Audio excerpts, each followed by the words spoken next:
Welcome back. I'm Peter St. Onge. This is a weekly roundup of my daily videos on the economy and freedom, where I cut through the BS and lay out what the gaslighting clowns pulled out of their hats this week and what is coming next.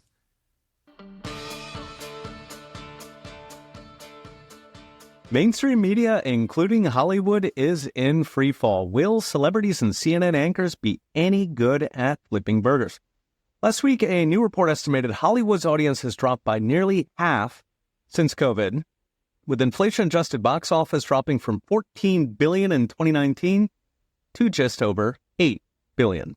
The collapse crushed studio profits down an estimated 75%, and it's going to get worse. AI can already generate short videos. We're probably 2 or 3 years away from muggles being able to create studio-quality films with a one-page AI prompt sitting in their mother's basement. It's even more glorious in mainstream media. 127 newspapers closed last year, with journalist jobs down 75% since their peak. MSNBC's audience is down 30% in a year. CNN is down 56%. In fact, the combined audience of MSNBC and CNN is now 1.2 million, which is 1 in 200 Americans. To give a flavor, election night 2016 had 71 million cable viewers. In 2020, it was 57 million. By last year, it was just 42 million. So 29 million viewers have fled. The median viewer at CNN is now 67 years old. At MSNBC, it is 71. Nearly 6 million Americans canceled their cable last year, while an upcoming pharma ban could wipe out 1 in 4 ad minutes. The industry is now desperately trying to shrink into its audience. Last year, there were 15,000 announced media layoffs. Paramount laid off 3.5%.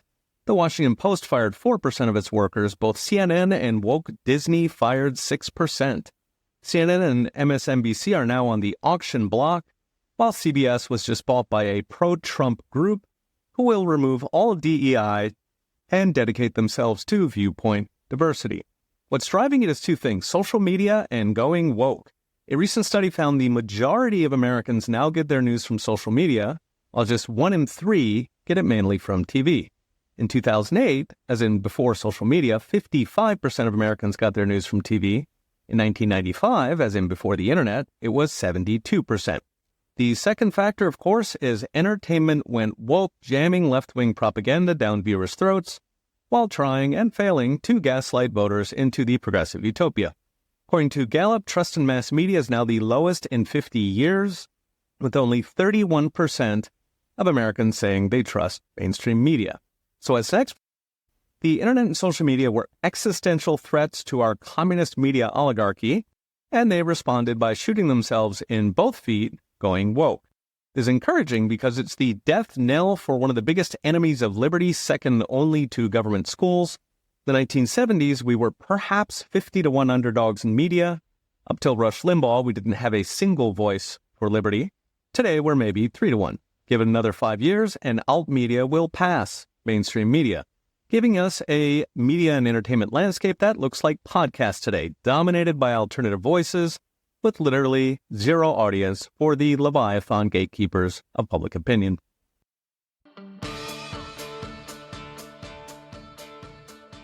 Last Friday, jobs numbers were massively revised down, allegedly wiping out 1/3 of job growth in Trump's second term.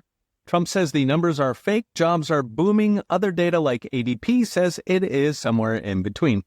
Either way, it suggests official statistics are pretty close to useless, meaning the Federal Reserve and its interest rate manipulations are flying blind, if not cooking books. First, the numbers. On Friday, the Bureau of Labor Statistics reported jobs last month grew a measly 73,000, and nearly all of them, allegedly, were in government-funded industries like education and healthcare, as in productive jobs are flatlining. That was 40,000 jobs below what markets expected, but the BLS also revised away 258,000 jobs from the previous 2 months, leaving just 33,000, as in the revisions were 7 times bigger than the jobs. If true, this takes job creation under Trump to just 80,000 a month, which is not much better than population growth. Now, it's not as bad as it looks because an estimated 1 million illegal workers have gone home one way or another since the beginning of the year, along with at least 80,000 federal workers. Controlling for those brings even 80 a month up to 260, which is very solid growth. But the larger issue is whichever numbers are fake, the old ones or the revisions, it suggests the federal government has no idea what's happening with jobs. 7x revisions are pretty much throwing a dart. This matters because jobs are one of the main numbers the Fed uses to manipulate interest rates, and the Fed does not collect its own numbers. It uses the apparently hokey survey numbers coming from BLS, so garbage in, garbage out. So if the new numbers are real and jobs are crawling, it means the Fed's high interest rates have been taking a patient with a 104-degree fever and putting them in a sauna. In fact, job strength has been a major excuse the Fed was using to keep rates high, along with imaginary tariff inflation. Literally the day before the BLS revision, Jerome Powell said the economy is, quote, near maximum employment, and therefore he was not going to cut rates. So those excuses could both be fake. For now, markets are splitting the difference. The day job revisions came out, stocks fell by 1.5 points. But then Friday had a lot of other noise, including tariff hikes on 66 trade partners and Trump moving a couple nuclear submarines close to Russia in response to Moscow's increasingly vivid nuclear threats. Meanwhile, recession odds on Kalshi jumped from 10 to 14% on Friday, but those two could have more to do with tariffs. In the height of the April trade war, recession odds hit 69%. So what's next? Either the economy's doing great, but Jerome Powell's making it hurt, or the Fed has been engineering a recession for Trump's entire second term. The bigger problem is government numbers are a clown show, whether it's jobs or inflation. Now, in a perfect world, this doesn't matter. Who cares if the government is dumb? But given the Fed takes those numbers as gospel and uses them to whipsaw the economy in permanent cycles of inflation and recession, means the Fed is not stabilizing our economy to fight chaos. It is the chaos.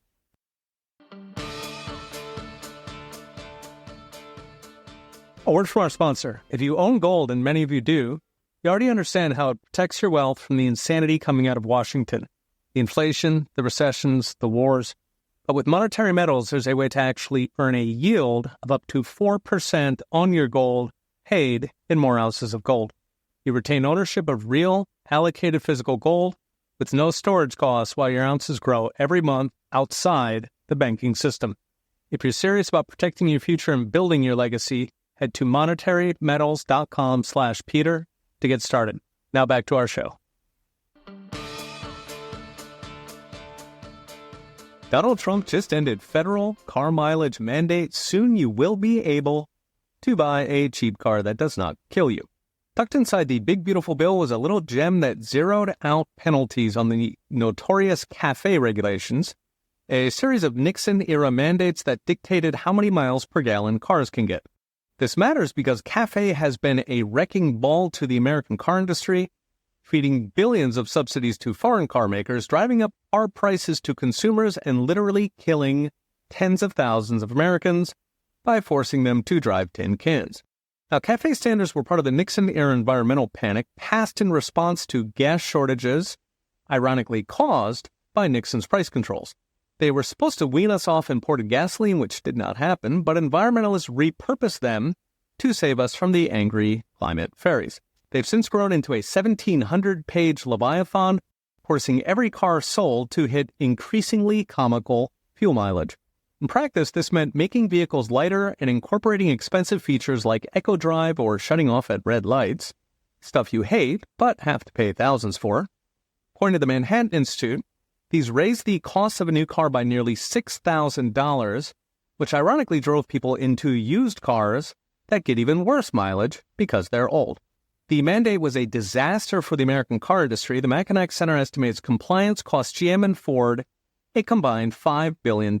Even the Department of Transportation, who loves the rule, admits compliance costs are at least $3.5 billion per year. Meanwhile, foreign companies made out like bandits since they already make small cars for places like Japan. So they could sell their CAFE credits to American companies pocketing $500 million a year. Without the federal government, who would hand the car industry to foreigners? Finally, the deaths. Small cars are 45% more deadly in a crash. A 2012 study found just a 100-pound reduction in vehicle weight increases the odds of dying in a crash by 2.5%.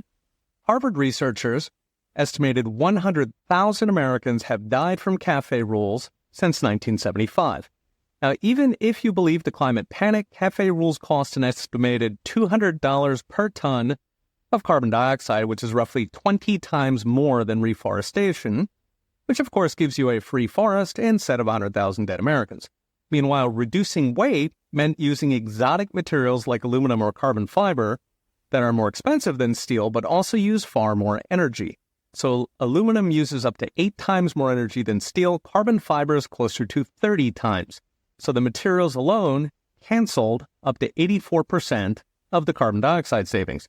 So 6,000 per car, billions in industry losses, 100,000 dead, and the climate fairies still are not happy. So as next, Congress merely zeroed out fines instead of removing them, meaning cafe is not dead, it's just waiting for the next Democrat Congress. Moreover, there are dozens of so-called environmental rules that cause even more harm, from manufacturing to infrastructure permits to dumping water during droughts. Happily, Trump is trying to gut them all. Unhappily, environmental regulation is a very deep swamp.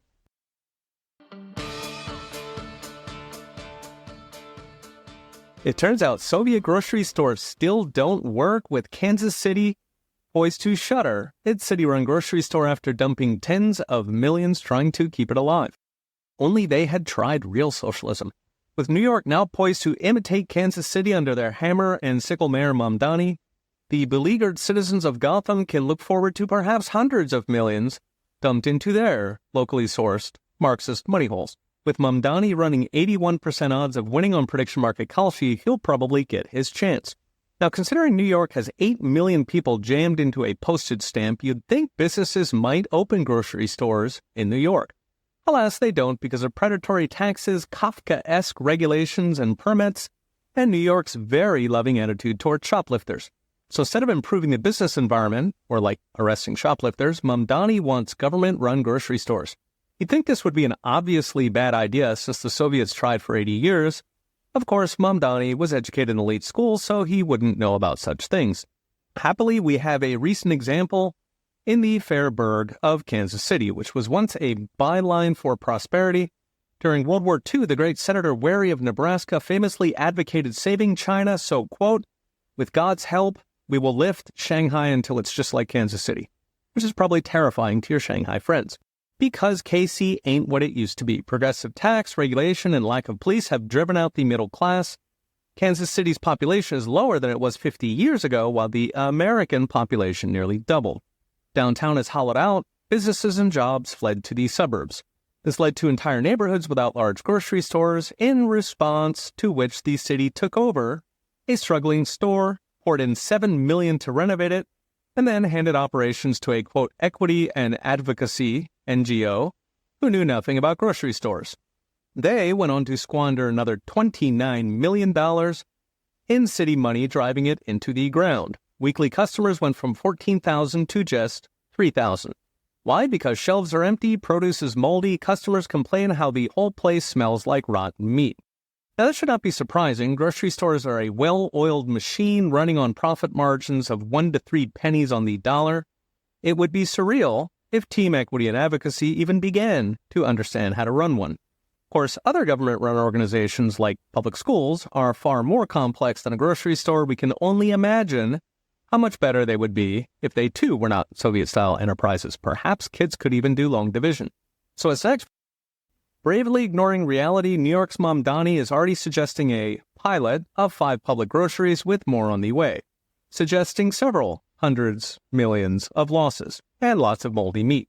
New York State Comptroller recently warned New York City is headed for annual deficits of as much as $13 billion, thanks to already out-of-control social spending. Mamdani and waves that tax hikes will cover it all, which is exactly what Kansas City said before their middle class fled to the suburbs. The good news is these failed Marxist experiments serve as a warning.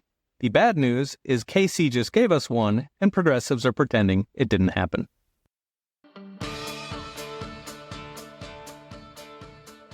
A word from our sponsor. One of the best ways to secure your Bitcoin is with a hardware wallet, a physical device that lets you keep your coins offline without internet connection. One of the most trusted names in hardware wallets is CoinKite, maker of the famous block clock. CoinKite devices are made in Canada. They're run by passionate Bitcoiners who've been at this since 2012, back when Bitcoiners were trading in person at swap meets. You can pick up hardware wallets and plenty of other goodies at coinkite.com/ProfSaintAnge. That's CoinKite.com/ProfSaintAnge. Okay, back to our show.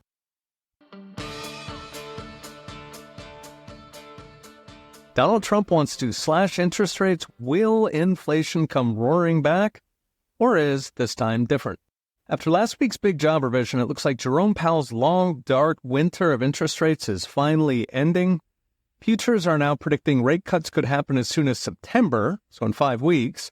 They're projecting a 3/4 point cut by the end of the year and a full point cut by the time Jerome Powell's term ends next May.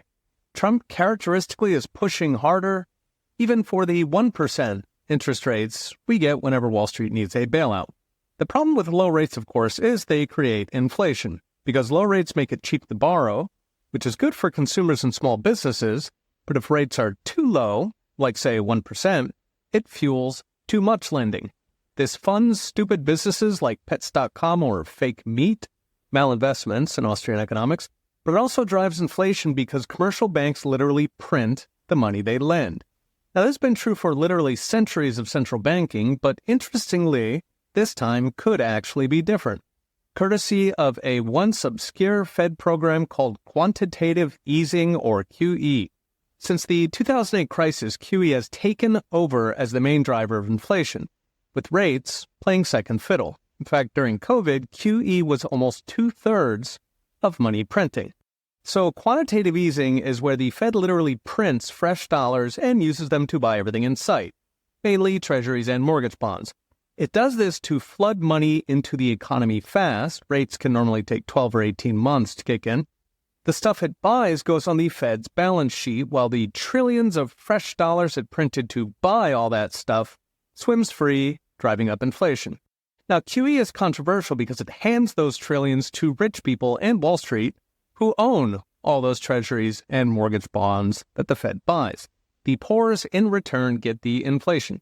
So QE started in the 2008 crisis, but during COVID it went supernova, with the Fed buying over $5 trillion in assets, which was a quarter of all the dollars in the world. And that's where the fun starts, because what's bought can be sold. And given all those QE trillions are already built into inflation, the dollars are running around as we speak, the Fed could cut inflation anytime it wants by simply reversing QE. Sell the stash, cancel the dollars. This is called QT, quantitative tightening, and the Fed's been doing it in slow motion, about $40 billion a month, since Biden inflation scared it straight. But the Fed could sell a lot more. In fact, if it sold the entire $5 trillion stash, prices would drop by roughly a quarter. This all means low rates, even goofy ones like 1%, can easily be canceled, pawning the Fed's hoard. Happily, this is precisely the plan of one of Trump's frontrunners to replace Powell, Kevin Warsh, who characterizes it as choosing Main Street over Wall Street, as in Main Street gets cheap mortgages and small business financing, while Wall Street's bonds take a Robin Hood hit. So what's next? Even with 1% rates, or more likely 3%, QT could cancel enough inflation to get through Trump's term, even with the cheap money boom he wants. Alas, QT eventually runs out, followed by inflation, then the inevitable recession to fight that inflation. A recession that, as always, nobody could have seen it coming.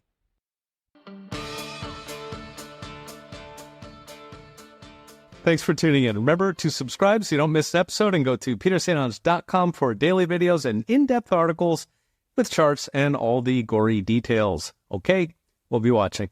See you next time.